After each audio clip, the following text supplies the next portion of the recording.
Avant de commencer, il nous faut faire l'appel nominal. Vous savez ce que c'est un appel nominal? Oui, Léane? C'est ce que c'est l'appel nominal? Absolument, par leur nom, un par un. Tu viens près de moi?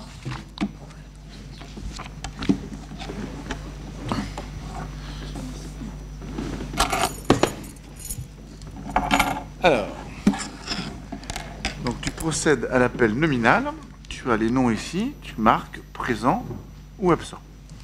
D'accord? Et puis, ensuite, il nous faudra le quorum. C'est parti. Cocher à elle. Cocher à elle. Cortot Deschamps Timothy. Simon Théo. Zagroum Noah. Absent. Comenim Adriel. Rossignol Nantilde. Présente.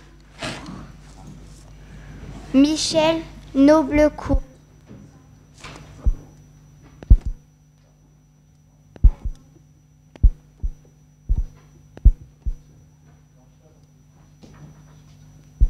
Légoff Angèle. Magnan Amaury. Villemont Lucas. Présent. Diméo Hugo. Présent. Poirol Alexandre. Laplace Alistair. Présent.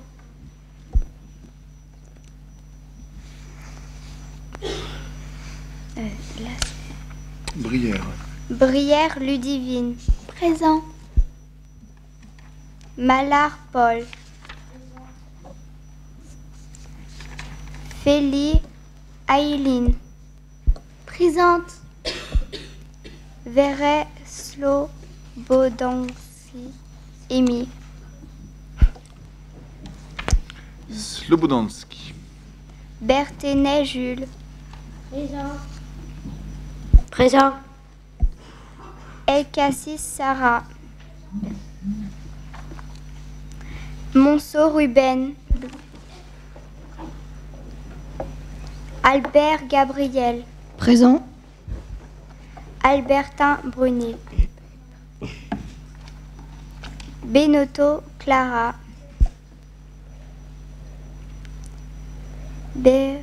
Berby à... Beribi et Aaron. Aaron Beribi. Absent. Boisy Romain. Présent. Baudria Julie.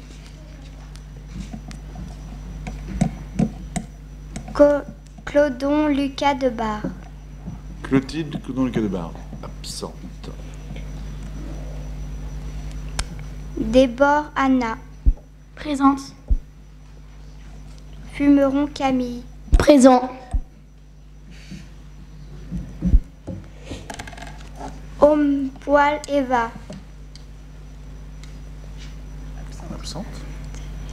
Jacob Marizeli. Présente. Lunel Titouane. Présent. Messier Grégoire. Philibert Nicole. Présent. Blanquet. Présent. Blankensteiner Thibault. Retrahi Justine. Justine Retrait.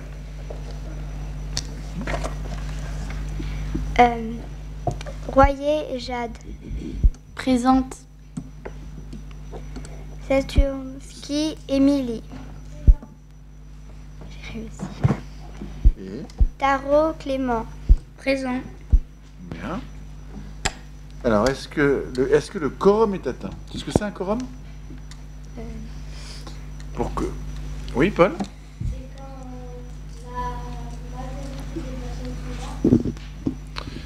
Oui. Oui, ça peut être ça. Oui. Ah. Plus de la moitié. Donc plus de la majorité. D'accord? En fait, un quorum, vous avez presque raison.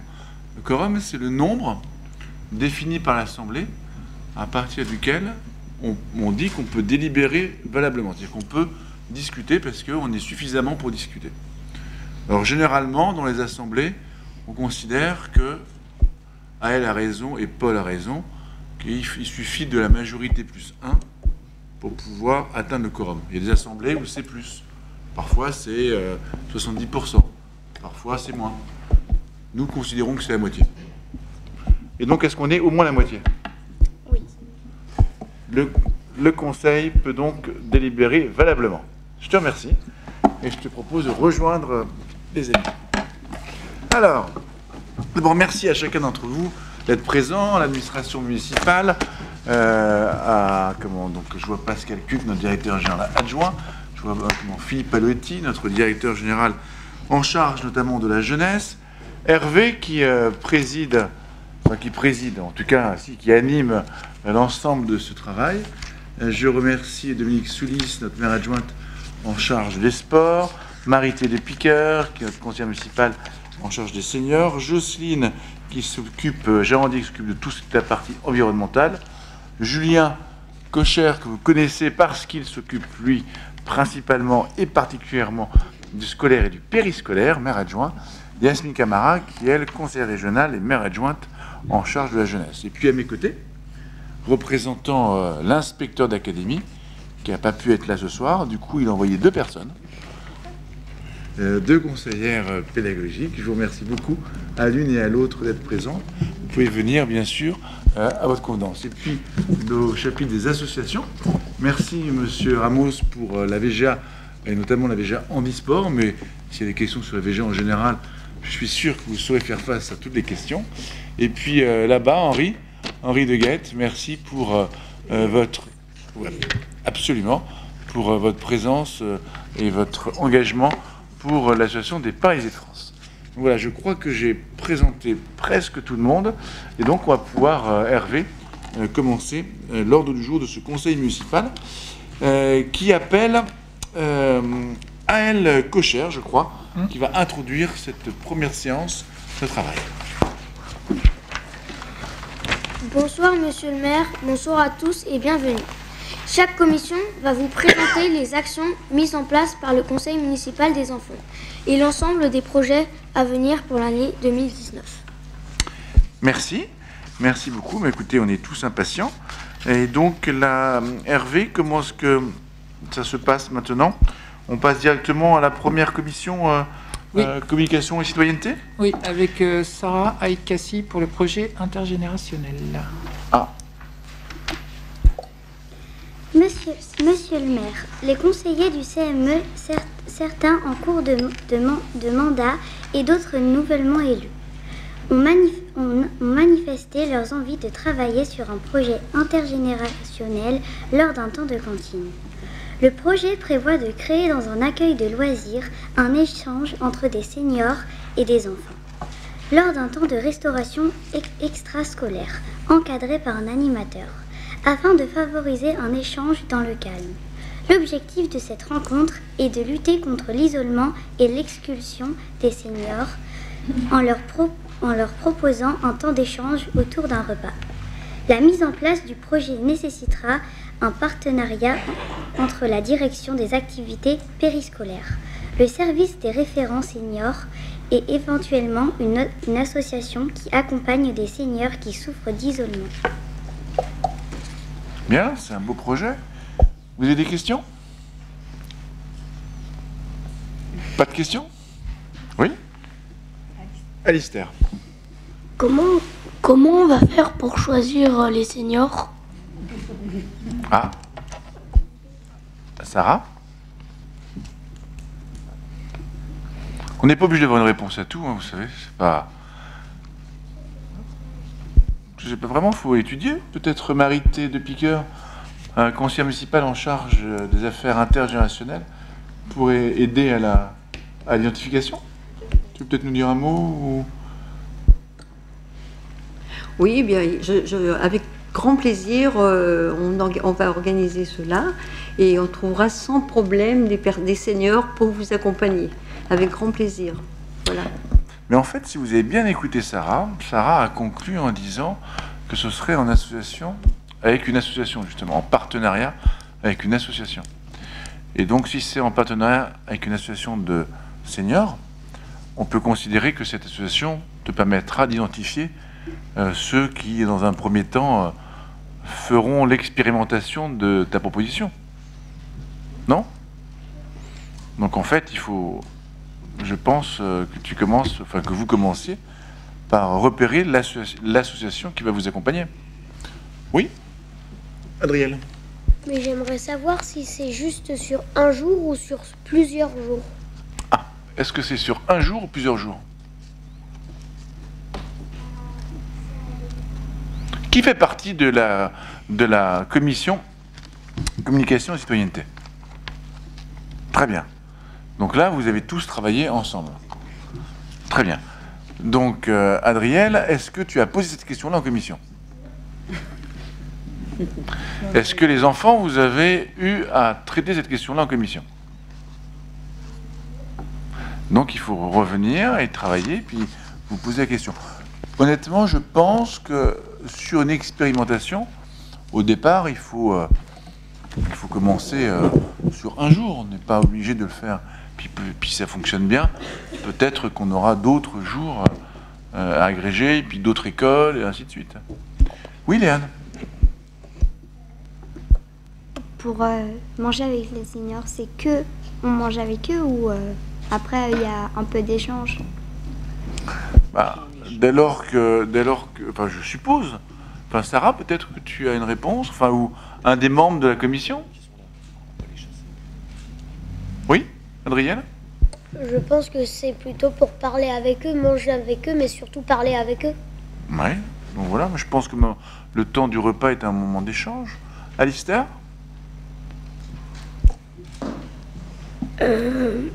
Mais dans mon école, quand on est à la cantine, les animateurs, ils veulent pas qu'on parle. Eh oui. Ils veulent pas que vous parliez trop fort ou ils veulent pas que vous parliez? Bah, il y a des moments, ils veulent pas qu'on parle du tout. Ouais, c'est vrai.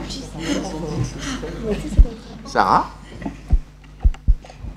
Par exemple, si on prend 6 seniors, peut-être que les seniors auront chacun un élève et ils pourront échanger à leur tour. Oui. Vous savez, je crois que si les seniors viennent manger avec vous, à table, les échanges se feront naturellement.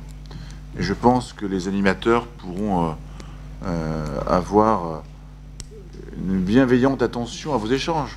Hervé?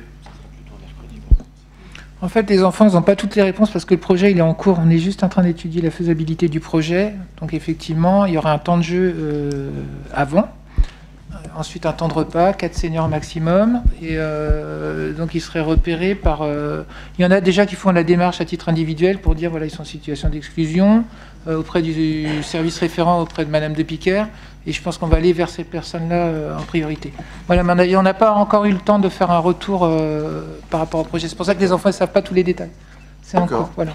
Donc c'est un point de départ, mais écoutez, très bien. Donc la commission se réunira à nouveau, je suppose. Oui, donc dès le mois de mars. En tout cas, c'est un bon projet. Lutter contre l'isolement. Et vous savez que les personnes âgées, il y a une expérience très importante et qui a débouché sur des conclusions quasi définitives. Les personnes âgées qui rencontrent des plus jeunes rajeunissent. Et rajeunissent parce que le principe du vieillissement, c'est un principe de reconstitution de l'ADN. De capacité à reconstituer l'ADN rapidement ou pas. Vous, les enfants, vous le faites beaucoup plus rapidement que nous, les anciens, et encore plus rapidement que nous, que les seniors. Et le contact des seniors vers les jeunes leur permet d'avoir plus de dynamique de reconstitution de l'ADN. L'expérience a été menée sur des souris. Je plaisante pas, hein, parce que je vous dis, je plaisante pas. Enfin, voilà, je vous le dis au passage, comme ça, c'était juste pour vous dire que j'avais étudié votre sujet. Sur ce, s'il n'y a pas d'autres questions, on passe au point suivant. Pas de questions rentrées. Zou. Alors, ensuite, Hervé, c'est Clément Tarot, c'est ça? Oui. Clément Tarot qui, pour la mise en place. D'accord. Donc ça veut dire qu'il ne faut pas que je pose trop de questions et que... c'est ça? Allez, Clément. Oui, Clément. Clément. Monsieur le maire, les conseillers de la commission souhaiteraient mettre en place des boîtes à idées dans le hall des écoles primaires afin de pouvoir recenser les idées et les remarques de nos camarades de classe. Un retour sera fait en commission de travail au moins une fois par mois. Parfait. Vous avez des questions? Amy. Moi, j'avais fait ça dans mon école, sauf que au bout de 3 jours, il n'y avait que eu 2 papiers dans la boîte. Du coup, ça n'a pas servi vraiment. Et les idées n'étaient pas vraiment possibles. Alistair. Dans mon ancienne école aussi, on avait eu ça. Elle avait des idées comme faire un toboggan dans l'école, mettre une piscine devant l'école, et plein d'idées folles comme ça. Donc on pourrait trier en commission les idées possibles et les idées impossibles. Bien sûr. Thibaut. Moi, l'année dernière, j'ai fait pareil. J'ai fait une boîte dans ma classe et je pensais faire du tri pendant la commission, mais je l'ai trié déjà chez moi. Il y en avait plus qu'une ou deux qui étaient vraiment réalisables parce que c'était, comme dit Alistair, c'était des piscines, etc. Pas... Voilà. Oui. D'autres questions? Écoutez, même s'il y a une ou deux, prenons l'hypothèse que par école vous ayez une proposition, Julien, ça ferait combien de propositions? Oui, non. Là où je suis assez rassuré, c'est que d'eux-mêmes, ils nous disent que la piscine devant l'école, ça leur paraît une idée folle. Donc là, bon, déjà, Ouais. Et il n'y a personne qui m'a parlé de frites à la cantine jusqu'ici, donc bon, Lance pas le sujet. Tout va bien. Non, écoutez, très bien. Moi, je pense que c'est une bonne idée. Et puis, il faut se faire savoir qu'on peut poser un petit billet avec son idée dans la boîte. Et puis, je suis sûr que les choses viendront d'elles-mêmes. Très bien. Donc, je pose pas de questions, c'est ça, Hervé? Est-ce que l'éducation nationale est d'accord pour qu'on mette Ah oui, c'est vrai, ça. à l'intérieur des écoles aussi? C'est une très bonne idée de faire participer tous vos petits camarades à vos projets, parce qu'ils vous ont élus aussi. Et donc, c'est normal qu'il y ait un va-et-vient entre les classes et puis vous, au CME. Donc, je trouve que les boîtes à idées, c'est une très bonne idée. Par contre, maintenant, à charge pour vous de faire une publicité dans vos classes respectives. Et puis, par contagion, de proposer cela à toutes les classes pour qu'il y ait une vraie participation. Et aussi des débats réglés, hein, c'est ce qu'on appelle... Voilà, c'est le terme consacré à l'éducation nationale, c'est-à-dire avec un début, une présentation, une organisation d'un débat et pas comme ça des paroles en l'air avec l'enseignant. Et c'est tout à fait possible, ça peut s'intégrer parfaitement dans les programmes d'éducation morale et civique. C'est une très bonne idée à relayer. Donc. Ce sera donc une idée exemplaire. Bon, mais écoutez, merci Clément. Ensuite, pour la lutte contre les discriminations, c'est Emma Michel Leblecourt qui est là-bas. Emma. Monsieur le maire, cette année, nous souhaitons travailler sur une campagne de lutte contre toutes les discriminations. Ce projet donnerait lieu au tournage d'une vidéo avec pour acteurs les conseillers enfants. Cette vidéo serait ensuite diffusée dans les écoles et pourrait donner lieu à un débat. Monsieur le maire, que pensez-vous de cette initiative? Très bien.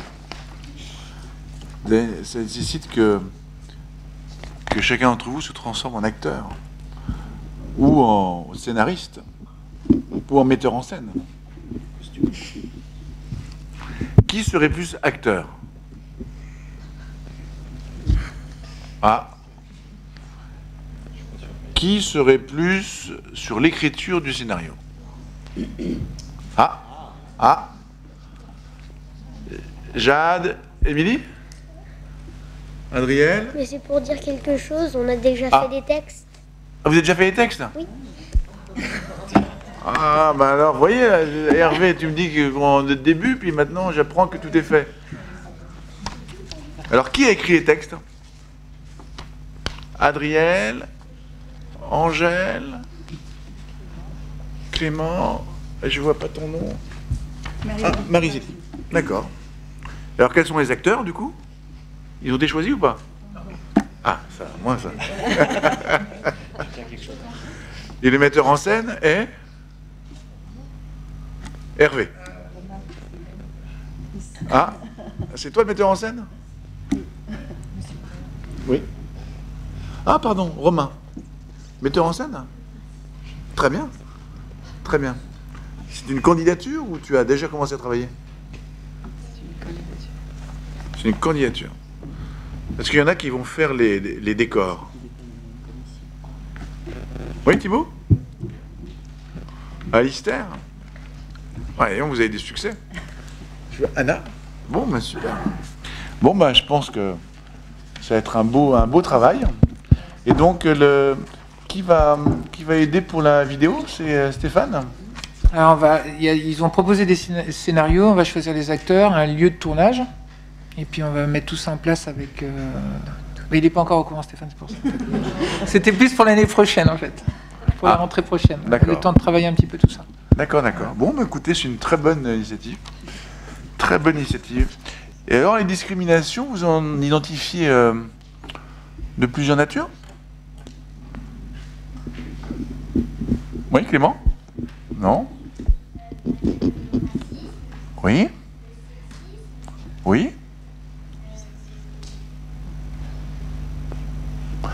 Oui? D'accord. Oui. Ça relève pas de discrimination, ça relève plutôt de l'action de discriminer. Oui, Jeanne? Le racisme. Oui. Adriel?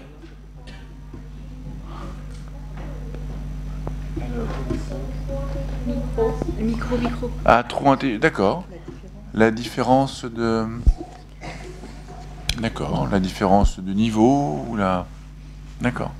C'est quelque chose que... Oui, Léane? La langue? Oui. Alistair? L'âge. Oui. Et alors, c'est des choses qui, dans votre vie à l'école, vous paraissent importantes? Est-ce que vous avez été parfois témoin de, ou acteur, ou victime de discrimination? Alistair? Bah, je suis allé au Canada et on m'a dit retourne chez toi, espèce de Canadien. Ah, Mais en plus méchant. d'accord. Bah oui, ça en a fait partie. Sarah?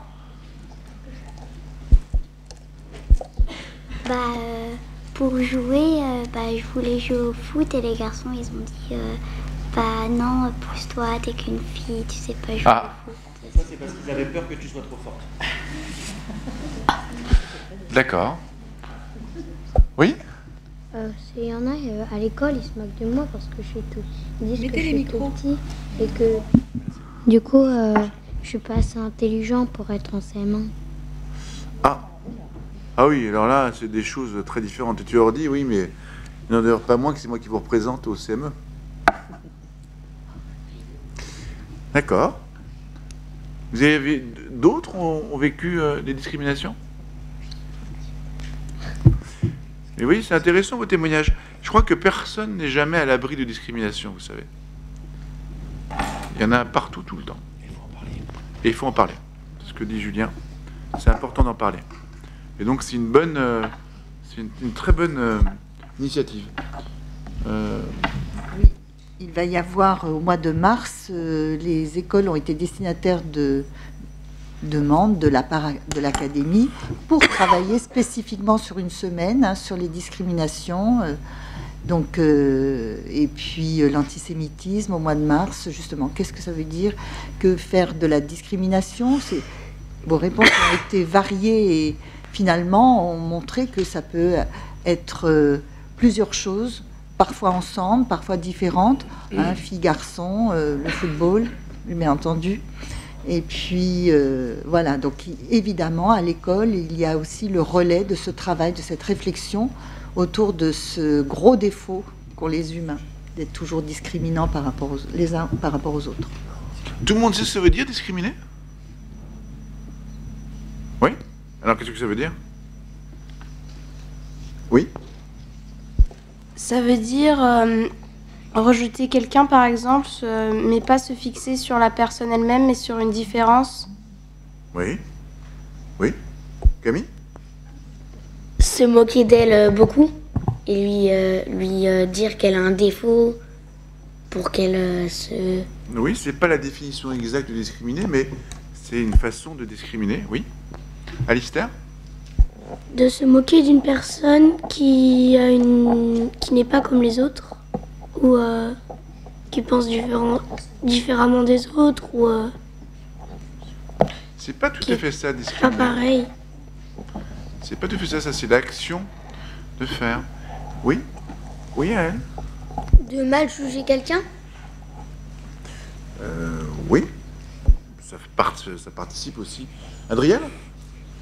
De juger quelqu'un sur ce qu'on pense qu'il est, pas sur ce qu'il est vraiment? Oui. C'est un peu de tout ça. Discriminer, c'est trier pour exclure. Je trie, je dis, d'un côté il y a les blonds, de l'autre côté il y a les bruns, il n'y a que les bruns qui me plaisent. J'ai discriminé. Ça, c'est une discrimination. Ensuite, le jugement, la façon dont ça s'exprime, c'est encore autre chose. C'est je me moque, je me bats, voilà. Mais discriminer, ça relève d'un élément de discrimination, donc on trie pour exclure. Trier pour exclure. Il n'est pas comme moi, je l'exclus. Oui, Léane? Mais il y en a qui font pas exprès de faire la discrimination, mais c'est l'autre qui ressent tout, mais pas celui qui fait la discrimination. Ta remarque est intéressante, Léane. Est-ce qu'on peut discriminer sans s'en rendre compte? Probablement que oui. Mais ceci, peut-être qu'on n'est pas éveillé à la discrimination. C'est-à-dire qu'habituellement, on considère que les filles ne doivent pas jouer au foot. Communément, il y a des gens qui pensent que les filles ne doivent pas jouer au foot. En disant ça, certains se disent que c'est pas discriminé. Et pourtant, j'ai trié pour exclure. C'est bien la discrimination. Et il y a autre chose dans ce que tu as dit. C'est que celui qui est discriminé par quelqu'un qui ne pense qu'il ne le fait pas est touché. En fait, dès lors que quelqu'un a une émotion, quelqu'un ressent quelque chose, il faut le prendre en compte. Une émotion, c'est toujours quelque chose d'important à prendre en compte. Même si celui qui reçoit et qui se sent discriminé à tort, dès lors que lui le ressent, c'est quelque chose auquel il faut être attentif. Il ne faut jamais balayer une émotion. Enfin, c'est ce que je pense. Bon? Oui, Julien Cocher. Et il est important d'en parler, les enfants. C'est-à-dire que si vous avez l'impression d'être victime ou d'être témoin de quelqu'un qui est victime d'une quelconque forme de discrimination, il faut en parler. Il ne faut pas le garder pour vous. Vous avez beaucoup d'adultes, vos parents, les maîtresses, maîtres, les animateurs. Voilà. Donc si vous pensez qu'il y a quelque chose dans ce que vous vivez, ce que vous voyez, qui correspond à tout ce qu'on vient d'échanger dans la définition de discrimination, le gardez pas pour vous. Et si vous êtes témoin et que vous avez un camarade, une camarade qui vous paraît dans la difficulté, vous pouvez aussi, dans votre rôle, l'accompagner pour l'aider à en parler. C'est important. En tout cas, merci pour ce bon projet. Ensuite, c'est Marie-Zélie Jacot, Marie-Zélie, qui nous parle donc pour la création d'un journal. Monsieur le maire, la commission communication et citoyenneté aimerait travailler sur la création d'un support papier pour promouvoir les actions et projets des conseillers enfants. Notre commission travaille actuellement sur plusieurs idées. La première idée serait de créer un mini-journal entièrement dédié au projet du CME. D'autre part, il nous apparaît important d'utiliser les panneaux devant les écoles dédiés aux actions du CME. Monsieur le maire, qu'en pensez-vous? C'est très important. Je pense que c'est très utile. C'est très utile que vous puissiez dire ce que vous faites. Sinon, après, on va dire que les élus sont inutiles. Donc, c'est important que vous puissiez dire ce que vous faites. Et que vous puissiez aussi rendre compte de ce que vous faites. Oui, Adrienne? Dans mon école, il y en a qui disent qu'on ne fait rien. Eh bien voilà, il faut leur dire ce que vous faites. Oui, Romain? Une fois, j'avais fait un sondage pour la commission cantine dans mon école. C'est très bien. Il faut dire ce que vous faites et il faut être attentif à rendre compte. Oui, Léane? Je suis dans la même école d'Adriel et tout le monde nous dit qu'on fait rien. Et quand ils nous demandent de nous dire toutes les idées, nous, on ne sait pas trop toutes les idées. Et je trouve que c'est bien l'idée parce que comme ça, ils pourront s'informer et aussi nous poser des questions sur les projets. D'accord.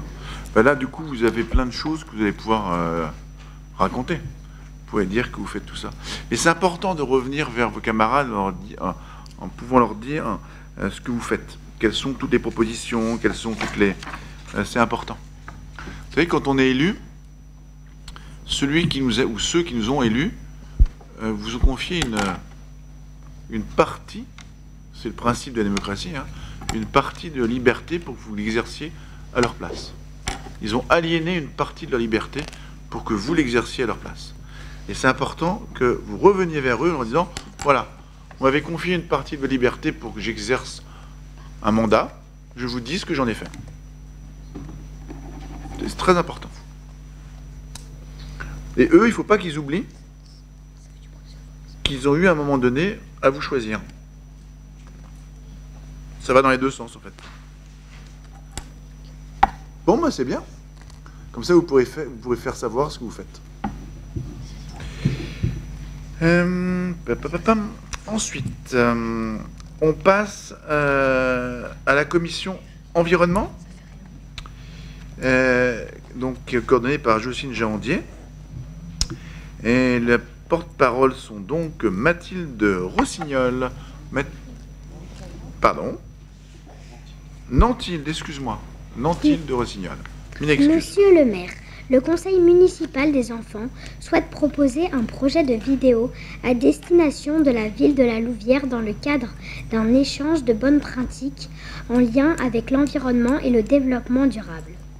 Ce journal vidéo a pour but de recenser les actions et projets proposés par le CME en lien avec l'écologie. Monsieur le maire, qu'en pensez-vous? Très bien. Pourquoi la Louvière? Oui, Paul? Parce que c'est notre ville jumelle. Oui. Mais il y a d'autres villes jumelles. Oui. Je crois qu'ils parlent la même langue que nous. Ah, ça c'est un bon point. Ça, c'est vrai. Oui, Grégoire.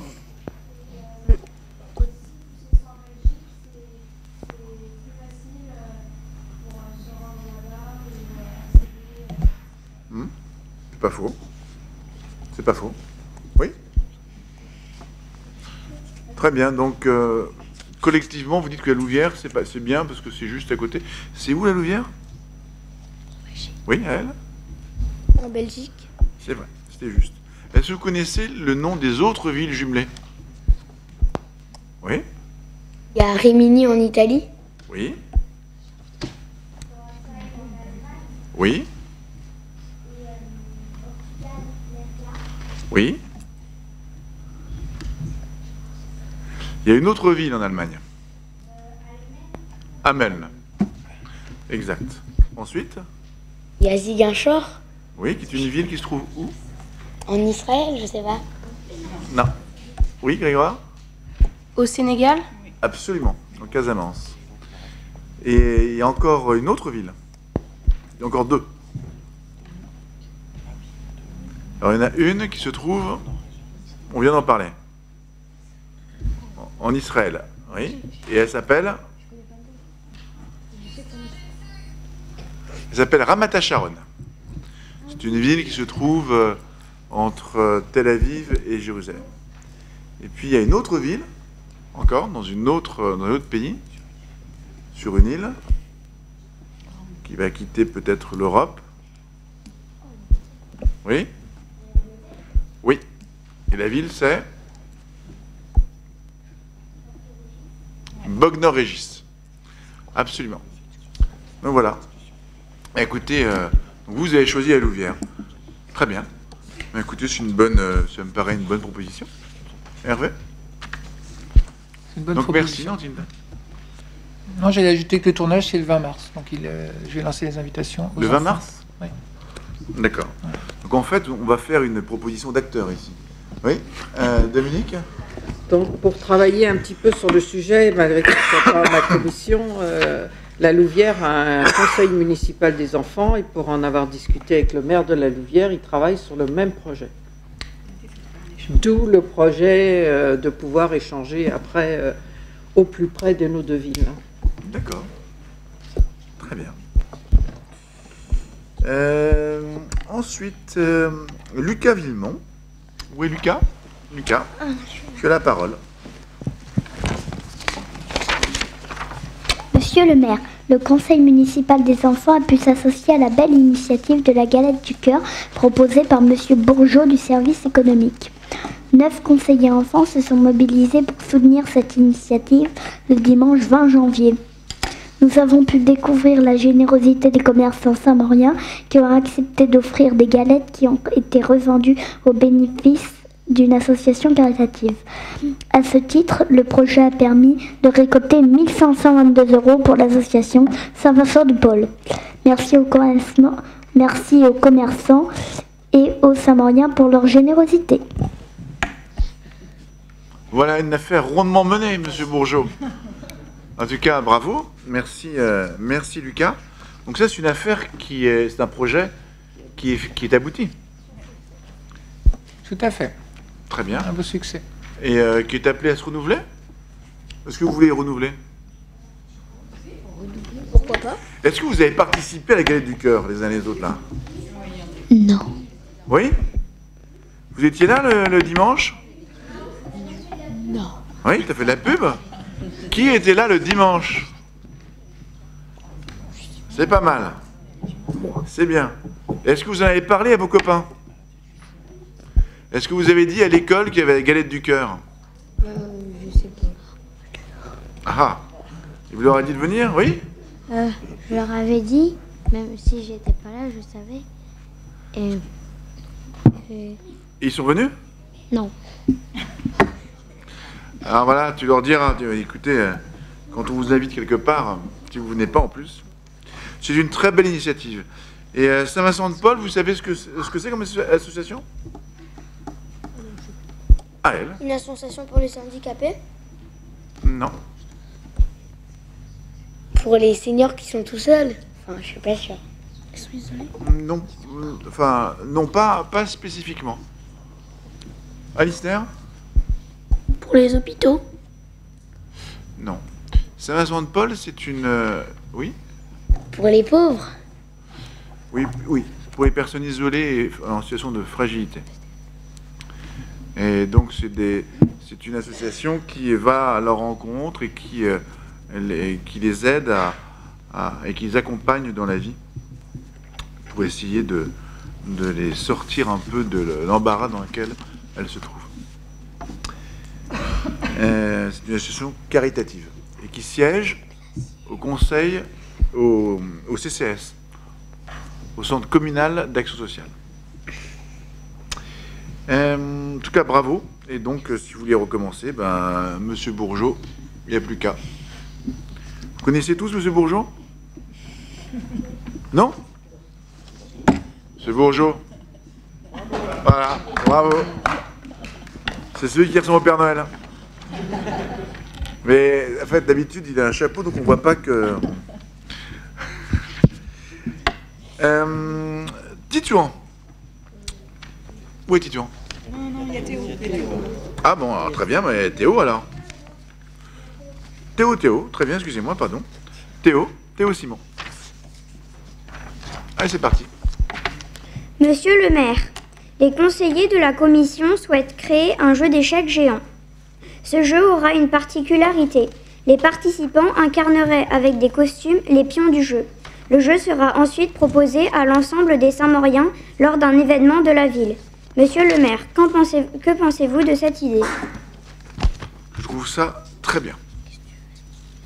C'est une très belle idée. Est-ce que vous êtes rapproché de l'association des jeux d'échecs? Pas du tout, on en est encore juste au stade de l'idée. Voilà. Pour D'accord. savoir si c'est une bonne idée ou pas. Pardonnez-moi, Vous avez des questions? Oui, Alistair? Mais ce seront qui les personnes qui seront déguisées? Oui? Théo? Ce sera les membres du conseiller municipal des enfants et surtout les enfants saint-mauriens et aussi les centres de loisirs. Très bien. Oui, Sarah? Est-ce qu'on fera ce jeu dans les écoles? C'est un jeu grandeur nature, donc grandeur nature au sens où, comme si j'ai bien saisi, hein, Théo, ce sont des enfants qui incarnent les pièces. Donc ça veut dire que c'est un très grand jeu. On sera plutôt en plein air quelque part. Grégoire? Mais est-ce qu'il y aurait un meneur de jeu qui déplacerait les pions, ou alors ce serait les pions qui se déplaceraient tout seuls? Alors Théo? Ce sera deux adultes, les meneurs du jeu, et les pions décideraient ce qu'ils veulent. Non, il y a deux adultes qui sont les joueurs et qui déplaceront, enfin chacun respectivement déplacera ses pièces. C'est ça. Très bien. Camille? Mais c'est pas marrant si c'est des adultes, ils ont pas que ça à faire. Alors que nous, ça va nous amuser. Est-ce que... Oui, Alistair? J'ai deux questions. La première, c'est qu'est-ce qui a dit ça, la dernière chose? C'est Camille. Comme Camille a dit, est-ce que c'est obligé que ce soit des adultes qui dirigent le jeu? Théo? Pas particulièrement, s'il n'y a pas d'adultes qui veulent, ça pourrait bien être des enfants qui savent jouer aux échecs. Alistair? Et ma deuxième question, c'est comment il fait le cavalier pour monter au-dessus des pièces? Oh! Excellente question. Camille? Ça doit être ennuyeux quand on se fait manger dès le premier tour. C'est pas faux. Alors? Oui? Ça doit aussi être ennuyeux d'être un pion. Ça, pas plus qu'une autre pièce, en fait.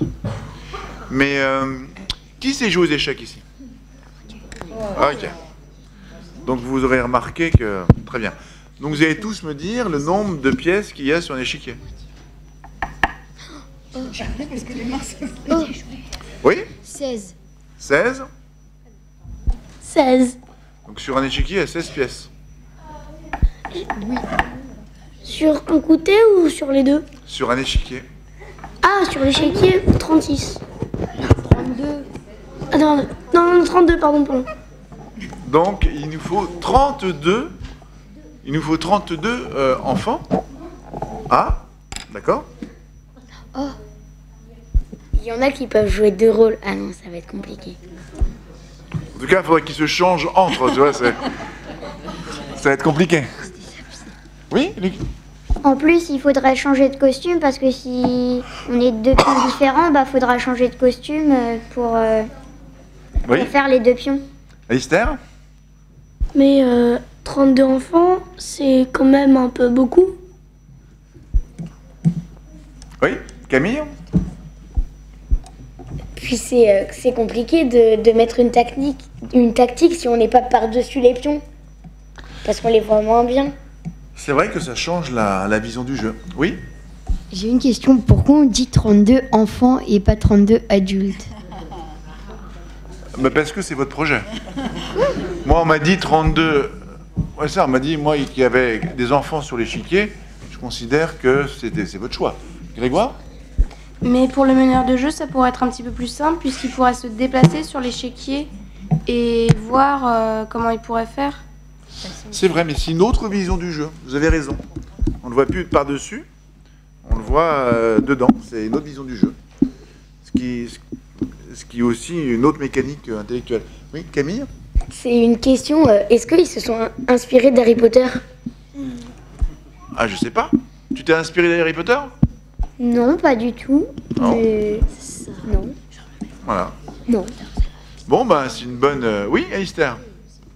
Mais si le costume il nous va pas, s'il est trop petit ou s'il est trop grand, qu'est-ce qu'on fait? Bah, vous allez faire du sur-mesure.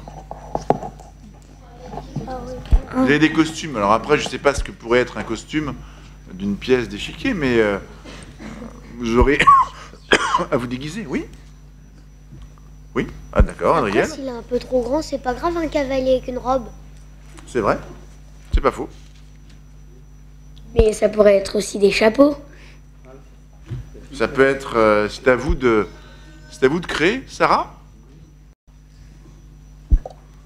Mais du coup, faudra trouver un grand chéquier parce que ce serait des enfants, les Bah oui. Mais non, pas non. On peut le faire à la craie. Théo?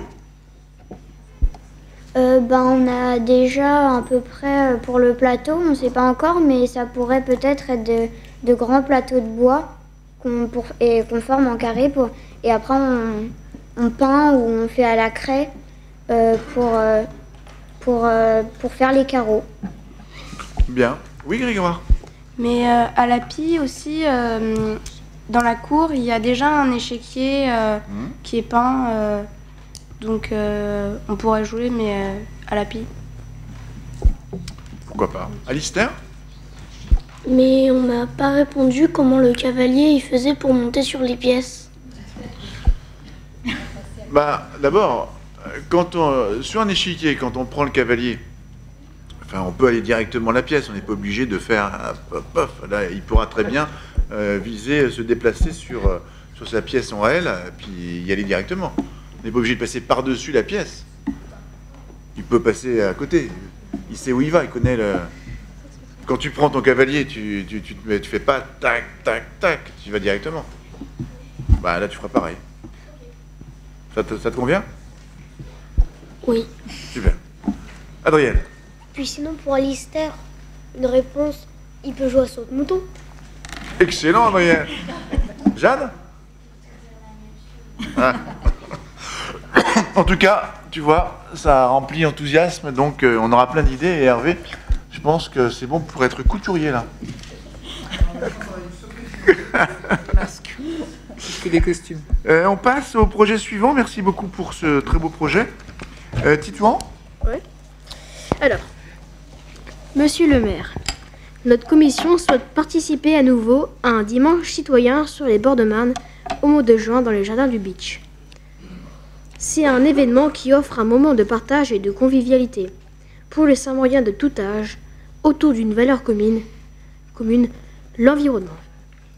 Nous souhaitons y associer le conseil consultatif des jeunes, le conseil des seniors et le service développement durable.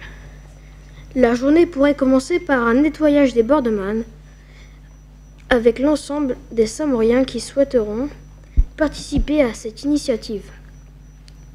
Nous prendrons ensuite un repas ensemble que nous appellerons le pique-nique du CME. Dans l'après-midi, nous avons prévu de proposer divers ateliers afin de sensibiliser les participants à l'environnement et au développement durable. La date reste à définir. Bien, très bien. Ça rassemble plusieurs projets. Vous avez des questions? À elle. Il y aura quoi comme type d'activité après, comme type d'atelier? Il y aurait. C'est surtout sur. Il y a aussi il y a des choses pour le recyclage. Après, j'ai oublié. Désolée. Jade. Dans notre école, tous les CM2, ils vont faire un règlement éco-citoyen. Ah, très bien. Oui, Sarah. Mais c'est qui fera le pique-nique? Bah, le principe d'un pique-nique, est-ce que chacun amène quelque chose? C'est un peu le principe.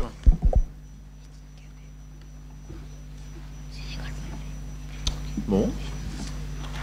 Pas d'autres questions? Attention, ce serait une belle journée. Hein. Une journée éco-citoyenne avec un pique-nique et des activités l'après-midi. Ça va être un moment fort. Bien. Vous le faites le jour du... Non, peut-être pas le jour du Big Jump ou pas? Je ne sais pas encore, on est en train de voir avec Stéphane Carpentier, puisque je passe la main à Stéphane Carpentier qui organise la journée, et nous on s'associe à la journée. D'accord. Voilà, donc on va proposer des ateliers, nous, essentiellement. Très bien. Voilà. Merci beaucoup, merci Titouan. Alors on passe ensuite à la commission coordonnée par Julien Cocher, c'est hygiène et sécurité. Et c'est Romain Boisise. Où est Romain? Romain, qui a la parole. Monsieur le maire, chaque année, le conseil municipal des enfants se mobilise pour proposer une journée dédiée à la circulation en ville en toute sécurité. La journée vélo et déplacement doux du CME aura lieu le mercredi 22 mai de 14h à 18h sur la place des Marronniers. Ce sera l'occasion pour de nombreuses familles de venir profiter d'un après-midi de loisirs gratuits. Au programme, des ateliers et parcours divers avec la présence d'un food truck sucré pour les gourmands. Cette année, nous souhaitons proposer une tombola. Monsieur le maire, avec votre accord. Très bien. Très très bien. À elle? Ça servira à quoi la tombola? Romain? Ça, je sais pas trop. Léane? Oui, je sais. D'accord. À gagner des choses pour le vélo, pour la pratique du vélo, c'est ça? Oui, Paul? Par exemple, gagner des gourdes, des casques, des sifflets, des choses comme ça. D'accord. Adrienne? Juste pour s'amuser? Juste pour s'amuser, très bien. Camille? Nous, on avait proposé un maillot de vélo. Pourquoi pas? Bon, vous avez plein d'idées, quoi. Bon, bah écoutez, oui, Alistair? Mais en tout, combien de personnes pourront jouer? Combien de personnes pourront jouer, Romain? Léane?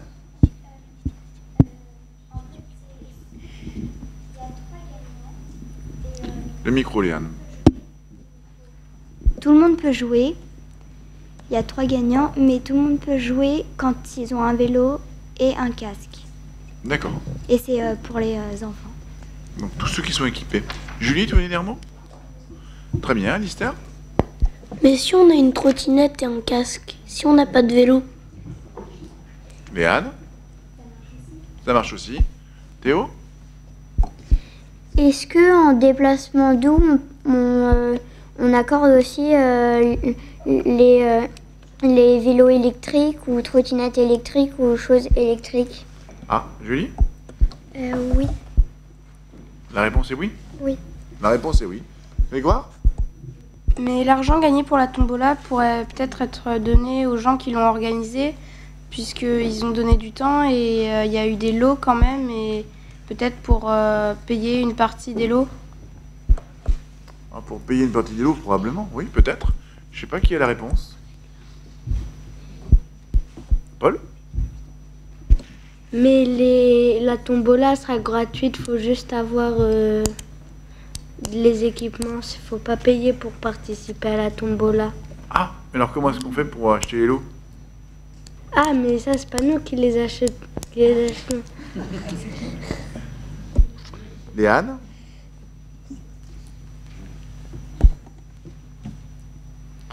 C'est bon, Alistair? Est-ce qu'on peut venir en roller? Oui, Romain? Oui, on peut venir en roller. Très bien, Léane? Tout peut être accepté en vélo, trottinette, roller. Et maintenant, il y a les overboards. Ah, d'accord. Très bien. Donc, voilà, vous pouvez venir par le moyen de locomotion doux que vous souhaitez. C'est ça? Du moment que vous êtes équipé avec un casque, etc. Camille? Est-ce que l'overboard, c'est un moyen de déplacement doux? Elle a dit oui. Je crois qu'on peut considérer que c'en est un, oui. Enfin, sauf si quelqu'un considère l'inverse. Oui? J'ai un doute, le skate est bien accepté, non? Oui. Enfin, c'est pas moi d'en décider. Léane? Oui? Oui, il est accepté. Alistair?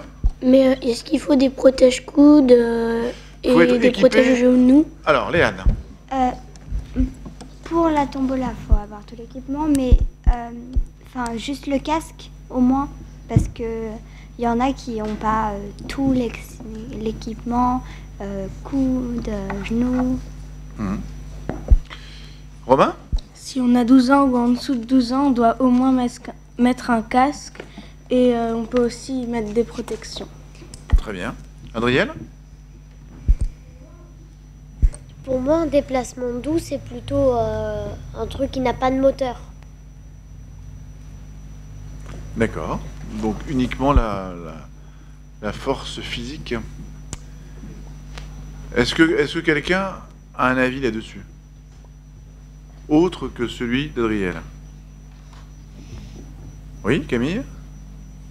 Un overboard, c'est électrique, du coup, ça pollue pas vraiment. Donc, quelle est la définition d'un déplacement doux?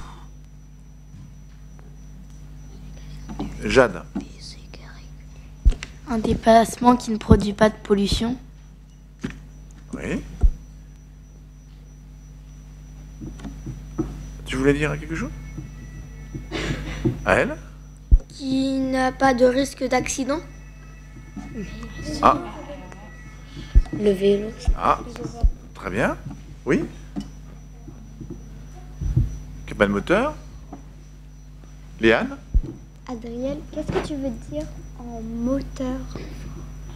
Ah, Adriel, qu'est-ce que tu veux dire en moteur? Qui ne marche pas, qu'un moteur qui ne marche pas avec l'énergie physique.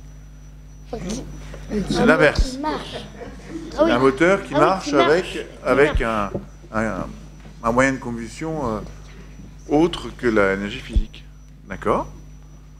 Donc on s'arrête sur quelle définition d'un moyen de locomotion doux? Qui pollue pas? Qui pollue pas? Ça, tout le monde est d'accord? Bien. On peut gérer sa vitesse. On peut considérer qu'on sait gérer sa vitesse avec un véhicule à moteur. Oui, mais physiquement. Parce qu'avec un moteur, par exemple une voiture, on appuie sur une pédale. Un frein, ça peut... Alors, qui ne pollue pas. Ça, tout le monde est d'accord? Oui. Ensuite. Sarah. Il faut avoir un effort physique. Qui doit... D'accord. Qui nécessite un effort physique? Est-ce que tout le monde est d'accord là-dessus? Ah. Non, l'overboard. Camille? Oui. L'overboard, ça nécessite pas vraiment d'effort physique. Mais Camille, la question est, est-ce que on considère qu'un déplacement doux nécessite un effort physique? La réponse est oui pour toi. Alors, oui ou non? Non, pas forcément. Pas forcément. Donc dans cette hypothèse-là, l'overboard fonctionne.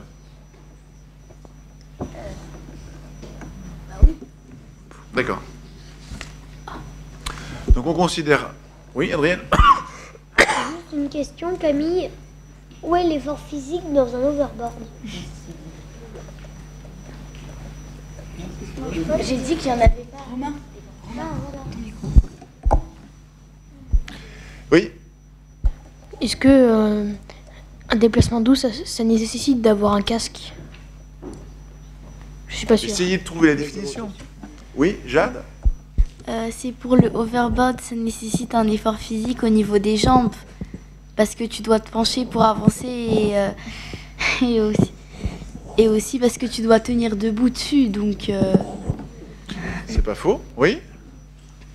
Il parle de trucs non polluants, mais logiquement, si la trottinette électrique, le vélo électrique et le overboard, la plupart du temps, c'est fait avec de l'électricité. Et l'électricité, ça vient des centrales nucléaires. Et les centrales nucléaires, ça pollue.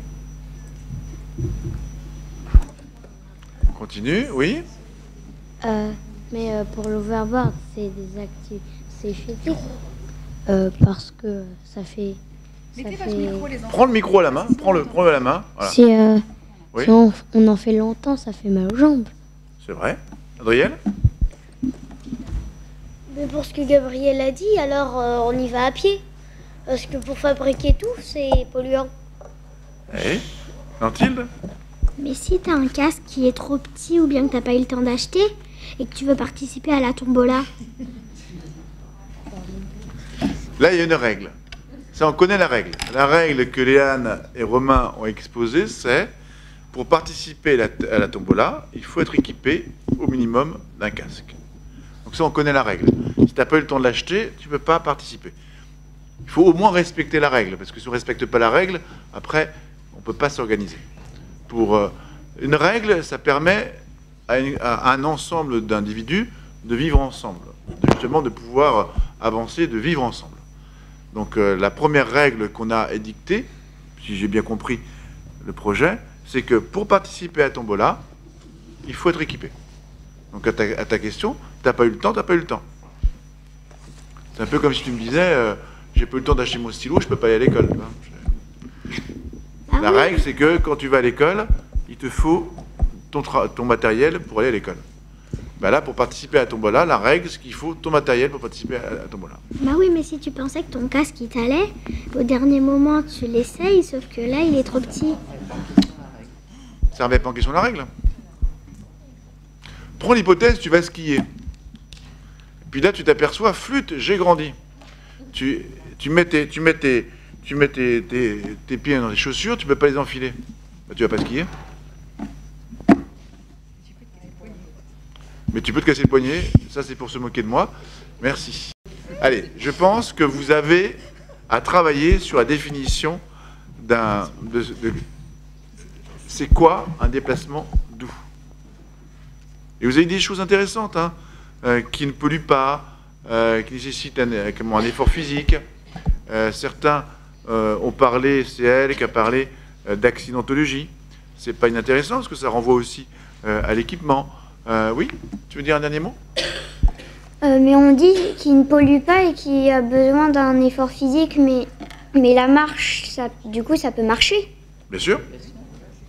Absolument. C'est un déplacement très doux, même. Et utile. Allez. Camille, Jade et Paul et elle, les 4 derniers.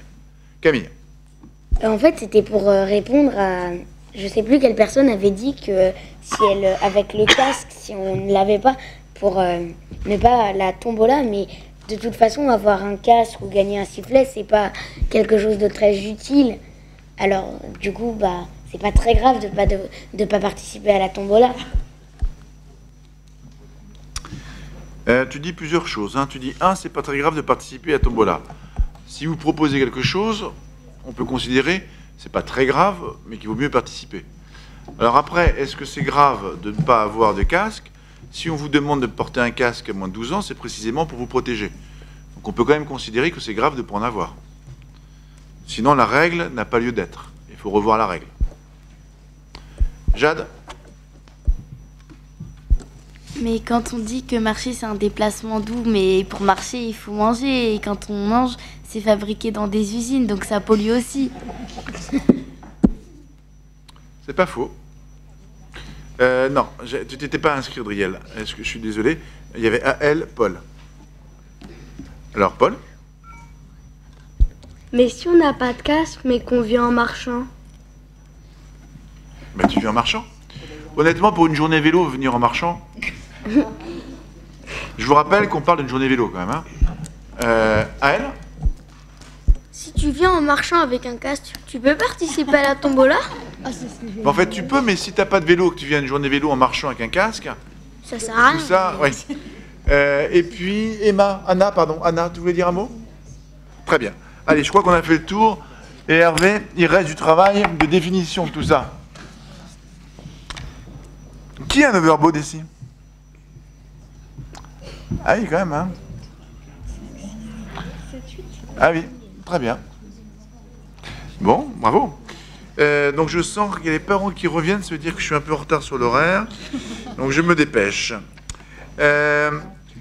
Léane, c'est à toi. Monsieur le maire, mercredi 10 avril 2019, les conseillers de première année de mandat auront la chance de visiter l'hôtel Matignon. L'année dernière, ce fut un privilège pour l'ensemble des conseillers d'avoir eu accès à ce lieu prestigieux où travaille le Premier ministre et ses collaborateurs. Les conseillers de deuxième année auront, eux, l'opportunité d'aller visiter la rédaction du journal Le Parisien, le mercredi 27 mars, en matinée.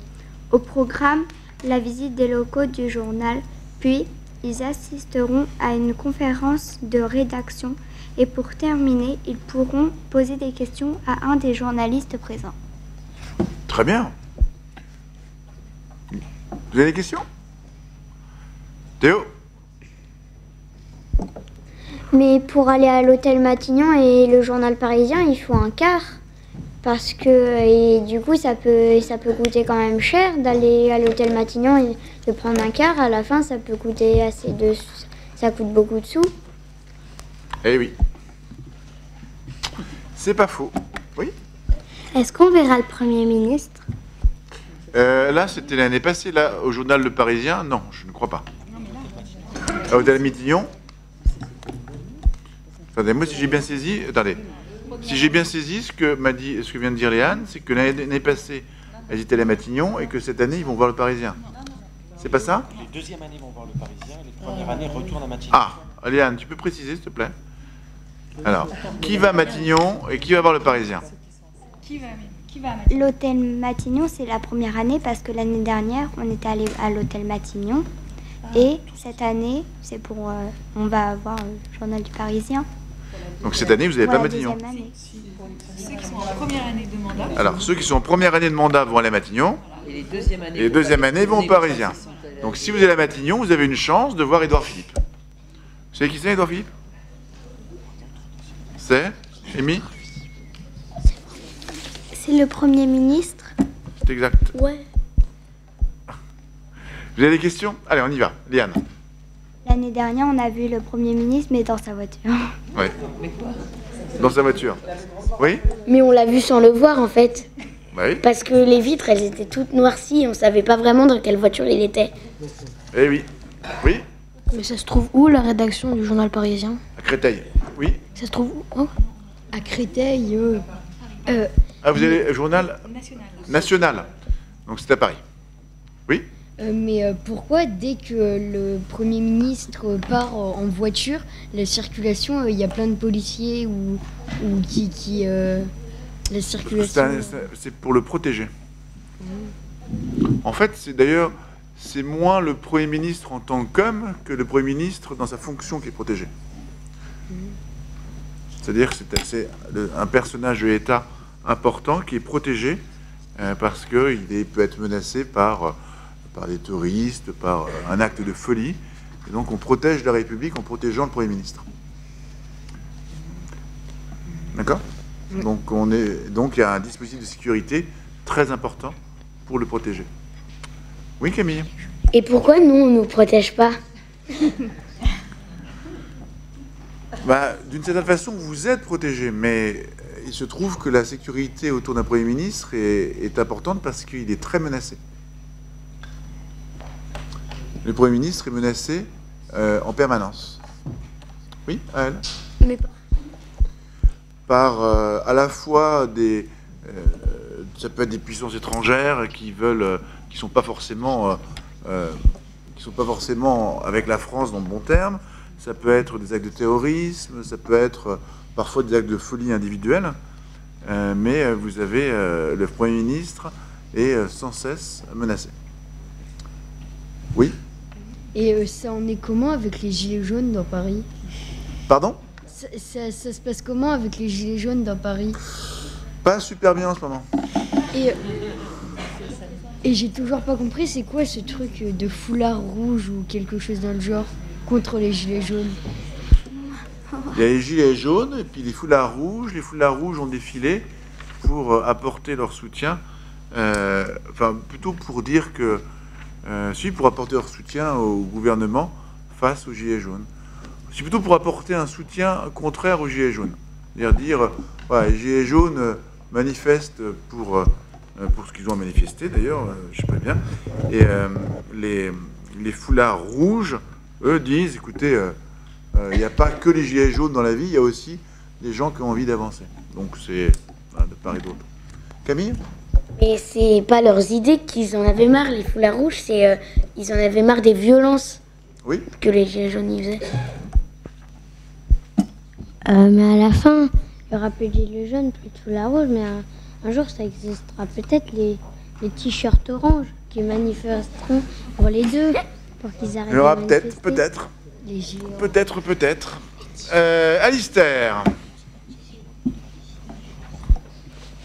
Je me souviens plus ce que je voulais dire. C'est pas grave, Nantilde. Mais je sais plus qui a dit ça, mais quand il y a des policiers partout autour d'une voiture, on sait que c'est quelqu'un d'important. Oui. Mais alors du coup, on sait qu'il va être quelqu'un d'important, alors on sait du coup qu'il y a des... du coup, on sait que c'est là qu'il y a le Premier ministre ou des gens... Alors que si c'était dans une voiture, non. C'est pas faux. La question de la sécurité du Premier ministre, il y a comme du Président de la République, comme des grandes personnalités, il y a des professionnels qui organisent la sécurité de ces personnalités. Et eux considèrent qu'il faut arrêter la circulation et les accompagner. La voiture du Premier ministre est précédée par une voiture de policiers. Vous avez sur la droite du Premier ministre ce qu'on appelle une suiveuse. C'est un motard avec derrière un autre policier. Et puis derrière le véhicule du Premier ministre, vous avez à nouveau un véhicule de police. Et le cortège doit pouvoir accéder à sa destination sans encombre. Voilà. D'accord? Léane? Mais comment on peut différencier... Est-ce que le président, il a beaucoup plus de policiers que le Premier ministre? Enfin, parce qu'il est un peu plus important, non? Alors, en France, vous avez, dans le niveau de sécurité, vous avez, selon les personnalités, des niveaux d'organisation de sécurité différents. Ceux qui ont des fonctions, ce qu'on appelle régaliennes, c'est-à-dire le président de la République, le Premier ministre, et puis le ministre de la Défense, le ministre de l'Intérieur, le ministre de la Justice et le ministre de l'Économie et des Finances. Ces personnalités-là ont un niveau de sécurité supérieur. Parce qu'on considère que ce qu'ils représentent, et s'ils étaient touchés, porterait un coup d'arrêt important à la nation. Et donc on les protège, plus que d'autres ministres. Et ensuite, un secrétaire d'État, par exemple, lui, a un véhicule, et à côté de lui, un officier de sécurité. Mais c'est gradué, et les ministres que je viens de vous citer, plus le Premier ministre, plus le Président de la République, ont un dispositif de sécurité très important qui protège, parce qu'on considère que s'il leur arrive quelque chose, la nation peut être très impactée. D'accord? Oui, mais... Êtes-vous protégé? Non. C'est pas une raison. Alistair? Mais pourquoi il est menacé, le Premier ministre? Qu'est-ce qu'il a fait pour être menacé? Vous savez, dans les fonctions... Après, je vais me dépêcher, je suis désolé, parce que les 8h moins 10, et les uns les autres, vous avez peut-être à rentrer.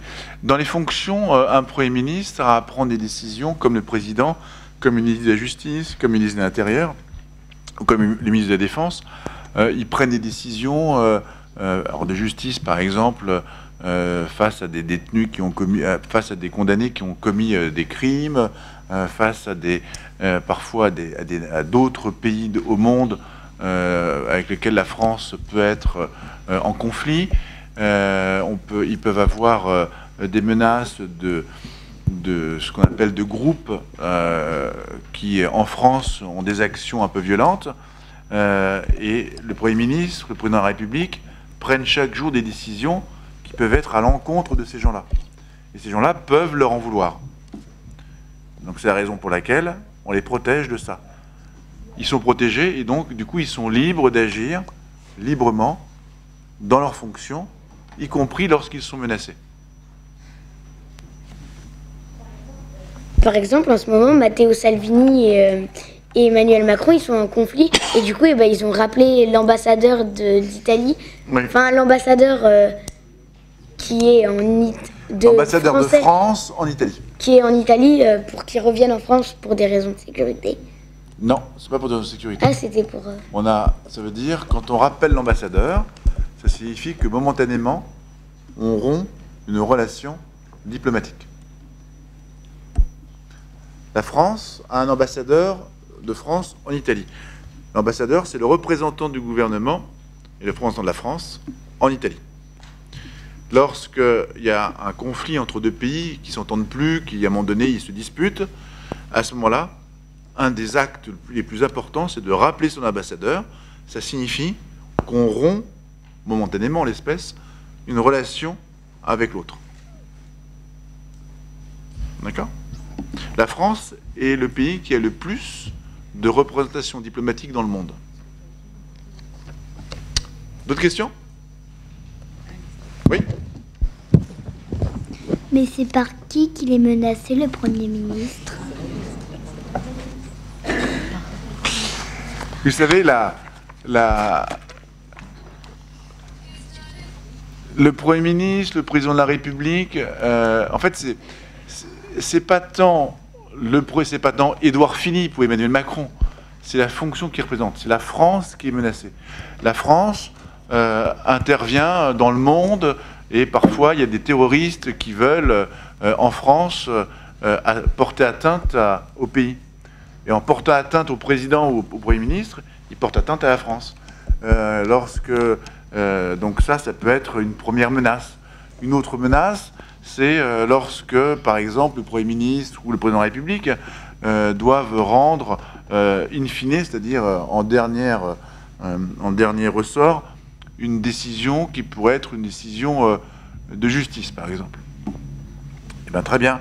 Dans ces cas-là, le ministre de la Justice et le Premier ministre peuvent être menacés dans leurs fonctions. On leur dit, si vous libérez pas tel prisonnier, moi, je menace votre vie. Et donc, du coup, ils ont besoin d'être protégés. Ils prennent des décisions, eux, chaque membre du gouvernement peut les mettre en difficulté. Et pour qu'ils puissent prendre et continuer à gouverner et à prendre ces décisions en toute liberté, ils sont protégés dans leurs fonctions. Allez, là, la dernière, parce qu'après, il faut y aller. C'est bon ? Allez, on y va. En tout cas, bravo. Et donc, vous irez au Parisien et à l'hôtel Matignon.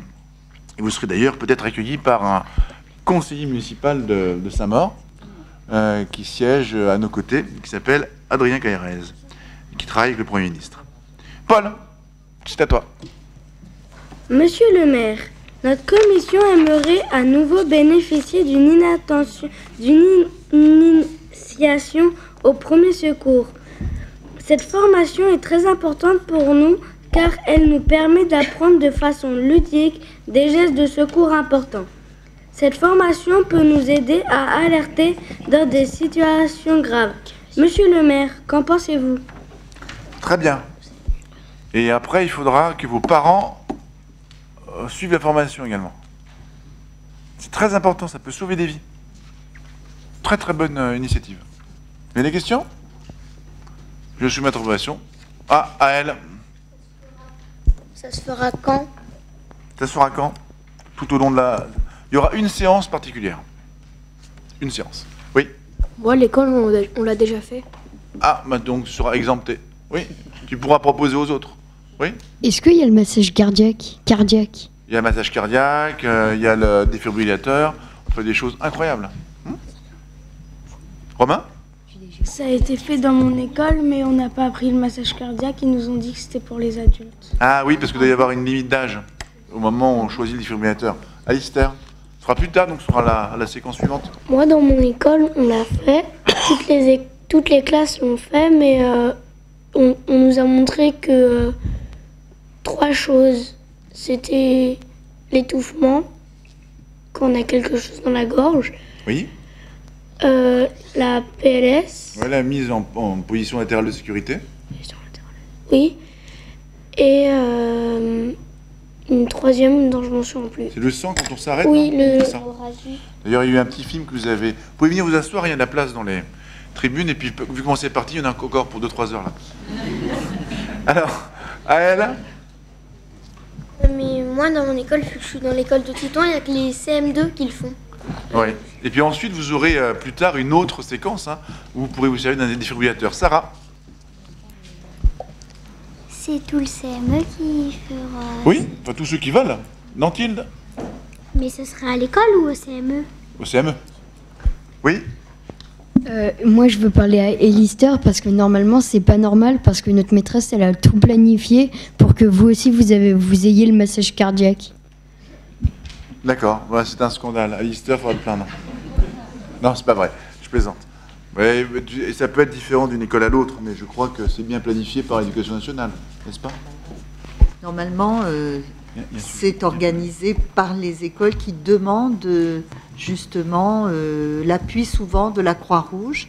Et vous avez des sessions de formation qui complètent l'enseignement de apprendre à porter secours, qui est une discipline, enfin pas vraiment discipline, mais enfin qui participe à l'éducation morale et civique et qui est obligatoire.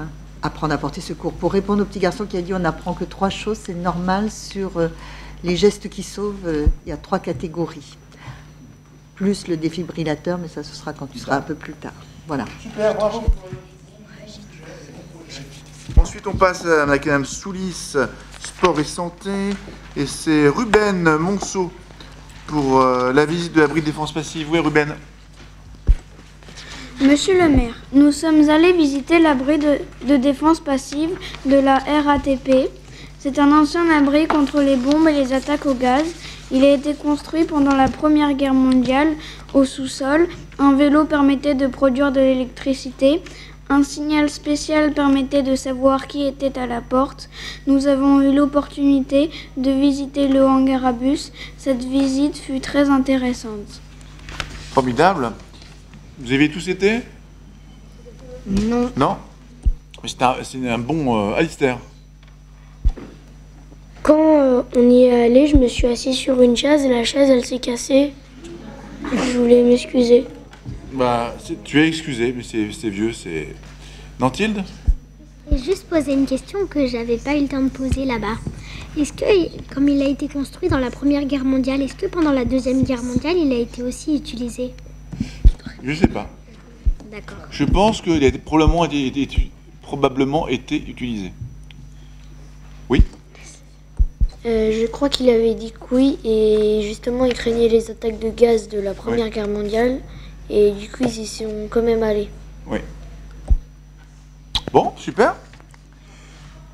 J'invite chacun. Il y a eu une bonne numérisation de l'abri qui peut être visible sur le site de la ville.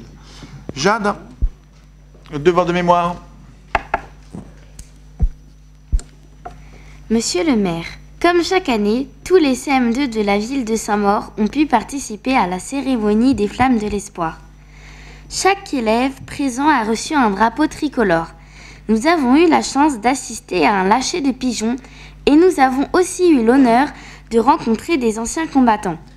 Nous avons également pu faire la connaissance des écoliers de Saint-Mame, notre ville filleule de guerre.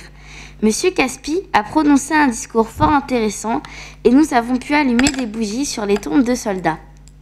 Nous avons ensuite chanté la Marseillaise. Nous vous remercions, monsieur le maire, d'avoir organisé cette belle cérémonie avec le souvenir français. Merci Jade. Alors là, c'était un bel un beau partenariat. Merci beaucoup, Éducation nationale. Vous étiez près de 800, hein. Donc c'est énorme. Oui? Je veux poser une question parce que j'ai un peu oublié comment ça se passait, mais vous avez chanté la Marseillaise en entière, tous les paragraphes? Ou juste le premier? Est-ce que vous avez chanté tous les couplets? Non. Non, le premier couplet. Et le refrain. À elle?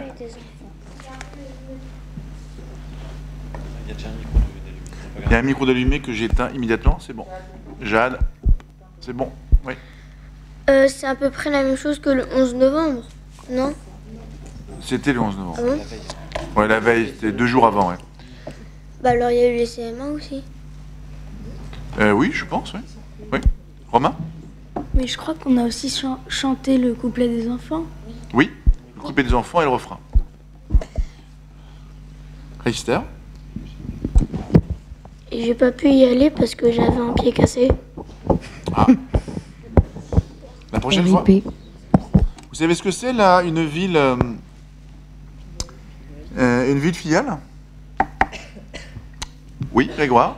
C'est une ville qui a été dévastée pendant la guerre et que, on aide, plusieurs villes aident à reconstruire et donnent de l'argent pour aider la ville. C'est vrai, c'est cela. Et donc nous avons 2 villes filiales. Une ville en 14 pour la Première Guerre mondiale, c'est Saint-Mame. Et une ville pour la Seconde Guerre mondiale, c'est Oradour-sur-Glane. Oradour-sur-Glane. Alors je vous invite, peut-être pas ce soir, mais je dis aux parents, de vous renseigner sur ce qui s'est passé à Oradour-sur-Glane. Et vous verrez l'action que la ville de Saint-Maur a produit dans ce moment. C'est un moment d'histoire important pour le pays et pour l'Europe. Oradour-sur-Glane. Peut-être pas ce soir, mais faites-le quand vous aurez un peu de temps. Merci beaucoup, Jade. Camille, qui a déjà beaucoup parlé, alors tu vas faire un résumé. Monsieur le maire, la cérémonie du dimanche 11 novembre pour le centenaire de l'armistice a réuni les maires des villes jumelles, les conseillers municipaux, monsieur André Caspi et monsieur le maire. Nous avons écouté les discours avec attention. Monsieur le maire a ravivé la flamme. Nous avons déposé des gerbes de fleurs, puis nous avons assisté à une remise de médailles. Nous avons ensuite chanté la Marseillaise, accompagnée par l'harmonie municipale. Pour terminer, nous avons défilé vers la mairie. C'était une très belle cérémonie et il y avait beaucoup de monde. Et c'était sous la pluie. C'est vrai, il y avait beaucoup de monde, c'est une belle cérémonie. Merci beaucoup d'y avoir participé en tout cas. Et c'était un moment très, très important pour la ville, David. Grégoire. Où est Grégoire? Oui, Grégoire. Monsieur le maire, au mois d'octobre 2019, la commission Sport et Santé souhaitera organiser un tournoi de foot pour l'ensemble des élèves, garçons et filles, de CM1, CM2 et 6e de la ville. En effet, le tournoi de handball que nous avons proposé l'année dernière n'a pas eu le succès escompté. Néanmoins, nous souhaitons de nouveau proposer un moment d'échange et de convivialité autour d'un moment sportif. Cette année, la commission a souhaité revenir vers un sport populaire, le football. Monsieur le maire, qu'en pensez-vous? Très bien. Très bien. Et Sarah pourra jouer si elle veut. C'est vrai, de toute manière, je trouve que c'est un bon moment d'échange et de partage. Le sport, donc ça véhicule des belles valeurs. Donc si vous pouvez essayer d'organiser ça, ce serait formidable. Ce serait très bien. Je vous rappelle que ce soir, il y a un match de football important. Tu sais c'est lequel? Tu sais lequel est-ce, oui? C'est Manchester United contre Paris en 8e de finale de la Champions League. Très bien. Et ça se joue dans quel stade? Ça se joue, Paul? ça se joue à Manchester, je crois. Oui, mais quel stade? À Manchester? Non, Maracana, c'est au Brésil. Oui? C'est sur quelle chaîne? Le stade, c'est Old Trafford. Allez. En tout cas, merci Grégoire. Et puis j'espère que tu vas réussir. Et là, il faut vraiment tous, hein, si vous, il faut aider Grégoire, parce que ça, pour le coup, tous vos amis dans votre école, chacun peut participer à un match de foot ou à ce moment-là. C'est populaire, on peut en plus en faire un pique-nique, on va faire quelque chose. Donc là, Grégoire, chacun, vous devez tous aider Grégoire et amener. Si chacun d'entre vous amène une personne, vous pouvez faire un tournoi du feu de Dieu. À elle, une personne. Ça sera quand? Ça sera quand?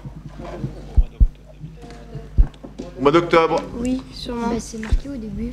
Chacun une personne et vous pouvez faire un match du tonnerre. Oui? C'est bon?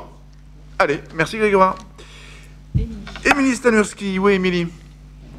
Émilie, c'est à toi. Monsieur le maire, la commission sport et santé souhaiterait mettre en place une opération balade pédagogique afin de permettre à tous les CM1 et CM2 par secteur scolaire de la ville de découvrir les bords de Marne et ses richesses. Cette initiative pourrait avoir lieu un mercredi au mois de mai. Très bien. Parfait. Très très bien. Ça vous permettra de voir la faune et la flore sur les bords de Marne. C'est une bonne... Pas de questions? Ben voilà, ça remporte l'unanimité, il ne reste plus qu'à l'organiser. Émilie. Bravo. Très bien. Ensuite, Nantide, une question diverse. Nantide, je t'écoute. Monsieur le maire, pensez-vous qu'il serait possible de construire une patinoire à Saint-Maur? Car il y a celle de Champigny, mais c'est loin, et comme il y a tous les habitants de Saint-Maur et de Champigny qui vont à celle-là, il y a beaucoup de queues. Et à Saint-Maur, il n'y en a pas. C'est exact. Alors la question, est-ce que c'est possible? La réponse est oui. On peut toujours construire une patinoire. En revanche, le coût est trop élevé. Donc, je crains que dans les faits, dans la réalisation, ça soit impossible. On a mis on a cette année, il y a eu la patinoire éphémère, c'est-à-dire à Noël, sur la place de Molène, oui. J'espère que l'année prochaine, on pourra la remettre également. En revanche, on ne peut pas construire une patinoire. C'est très, très, très, très cher. En fait, il y a deux équipements qui sont très chers, plus chers que les autres. Il y en a deux.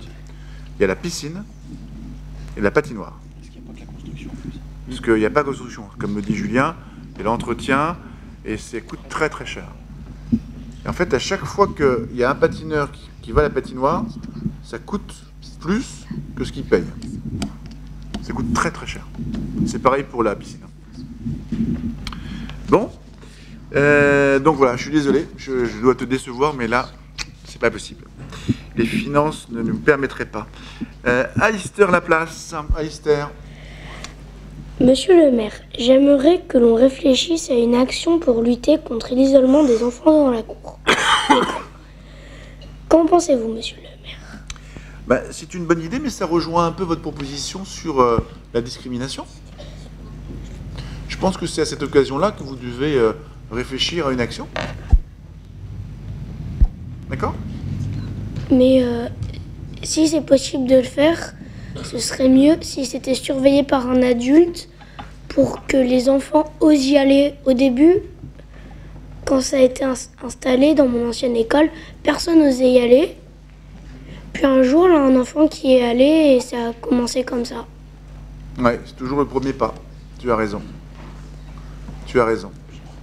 Mais je pense qu'il faut l'inclure dans le travail sur la discrimination. Mais c'est vrai que tu nous avais déjà parlé la fois précédente, le banc des amis. Dis-toi. Monsieur le maire. Le micro. Monsieur le maire, pensez-vous qu'on puisse créer des pistes cyclables phosphorescentes? Fluorescentes. J'aimerais d'abord que vous m'aidiez à créer des pistes cyclables. Après, on verra si elles peuvent être fluorescentes. Oui? Ou juste rajouter de la peinture fluorescente. Phosphorescente, je veux. Je suis pas... Je crois que c'est devant les mûriers, Yasmine, qu'il va y avoir un passage piéton un peu particulier, en 3D. On pourrait très bien imaginer à cet endroit-là, d'avoir un prolongement d'expérimentation avec la bande cyclable fluorescente. Pourquoi pas? Oui, Alistair. C'est quoi un passage piéton en 3D? Alors c'est un passage piéton, lorsqu'on arrive dessus, on le voit dans toutes ses dimensions. Là, on le voit plat. Tu vois, là, tu verras comme si comme si tu roules dessus, comme si tu es face à lui. Tu vois, c'est un qui se détache un peu du sol. Ok. Amy? Dans ma classe, j'ai une copine qui m'a demandé est-ce qu'à la cantine, on pourrait amener nos plats? Ah, donc toi, c'est une question diverse. La réponse est non. La cantine, à ce stade, c'est un cuisine centrale qui amène les plats, pour des raisons de sécurité alimentaire également. Sauf un certificat médical. D'accord? Oui? Pour les passages piétons en 3D, ils seront en hauteur ou c'est une illusion d'optique? C'est une illusion d'optique. Ah, ok. Thibaut?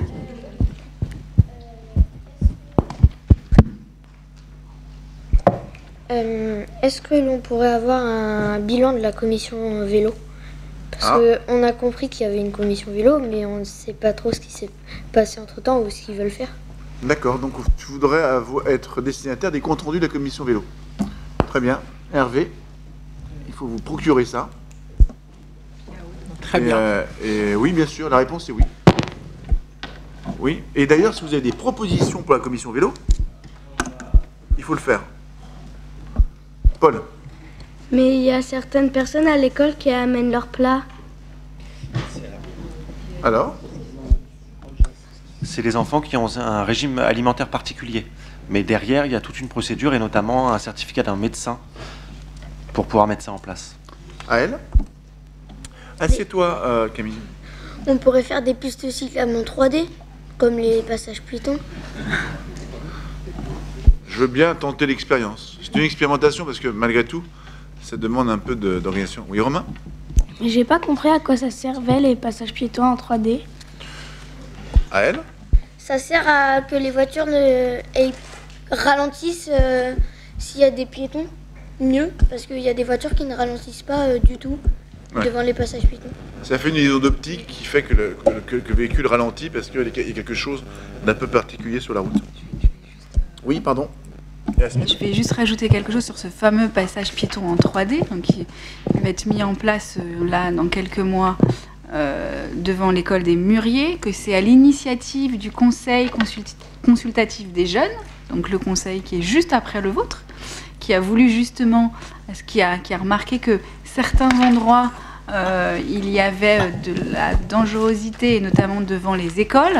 Et sachez qu'un passage piéton en 3D, ça se fait pas comme ça, qu'il y a différentes procédures à faire, différentes étapes, et notamment avoir une autorisation de la préfecture, figurez-vous, parce que c'est pas un passage 3D classique qui est autorisé par le entre guillemets code de la route. Mais donc voilà, donc c'est pour ça que là c'est une expérimentation.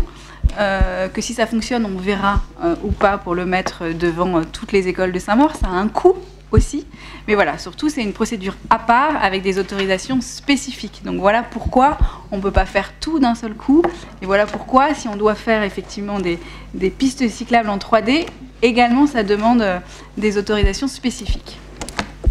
Adriel? Comment on va le fabriquer, le passage piéton en 3D? Ça se dessine. Ça se dessine, oui. Oui? Oui? Mais j'ai pas compris pourquoi les animateurs ils nous disent qu'on n'a pas le droit de courir dans la cour, alors que c'est fait pour ça. Moi, je connais pas exactement la situation dans ta cour, mais les animateurs, généralement, prennent garde à ce que les enfants se percutent pas. Donc, quand vous êtes très nombreux dans la cour, je suppose qu'ils essayent d'organiser un peu les choses pour que les uns et les autres puissent jouer sans risquer de s'entrechoquer. D'accord. Oui? Je rejoins pour la commission vélo. J'avais déjà posé la question, je sais pas si c'est possible, mais pour faire un petit spectacle de BMX avec une personne qui vient pour faire des figures. On peut étudier, Hervé? Oui, on est là, c'est en cours de réalisation. Déjà, on a tous les partenaires de l'année dernière qui reviennent et il faut que je trouve une association ou des prestataires ou ce genre de choses là. Donc C'est pas c'est fait encore. possible. Voilà. Alistair, puis Camille pour le mot de la fin. Mais quand est-ce que, si vous, à votre avis, quand est-ce qu'on pourra le faire, le passage piéton en 3D? À votre avis? Alors, j'ai pas de date exacte. Pardon, monsieur le maire, vous avez demandé.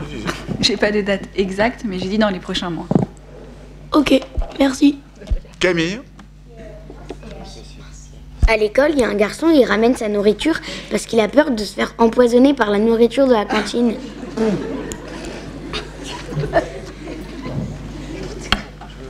Certes, oui, oui. C'est bien. N'ayez aucun doute, la cuisine centrale, c'est 5300, 5400 repas tous les jours. Les règles pour faire fonctionner une cuisine centrale sont beaucoup plus drastiques que n'importe quel restaurant dans lequel vos parents peuvent vous emmener. Et je ne parle pas de l'état de nos frigos qu'on a dans nos maisons. Donc, je ne dis pas qu'on est à l'abri de tout, mais franchement, les procédures sont très très strictes pour de la restauration collective. Voilà. Ah, Camille. Mais du coup, est-ce que c'est autorisé ce qu'il fait ou c'est pas autorisé? Non, sauf s'il y a un certificat médical qui autorise parce qu'il y a un régime alimentaire particulier lié à une maladie ou à une spécificité. Alors, des allergies ou autres. Alors maintenant, moi j'ai quelque chose à vous dire. Certains d'entre vous, même vous êtes nombreux, lorsque vous avez été élus à faire une campagne électorale. Et lorsque vous êtes installés, je vous ai demandé quelle est votre proposition. Et vous étiez nombreux ici à me dire « Je veux mes classes découvertes ». Et à l'époque, je vous ai dit, je ne sais pas si je vous l'ai dit, si je crois que je vous l'ai dit, qu'on recherchait une façon de remettre des classes découvertes. Et aujourd'hui, les enfants, vous ne m'avez pas fait de proposition. Ça veut dire que vous n'y avez pas travaillé.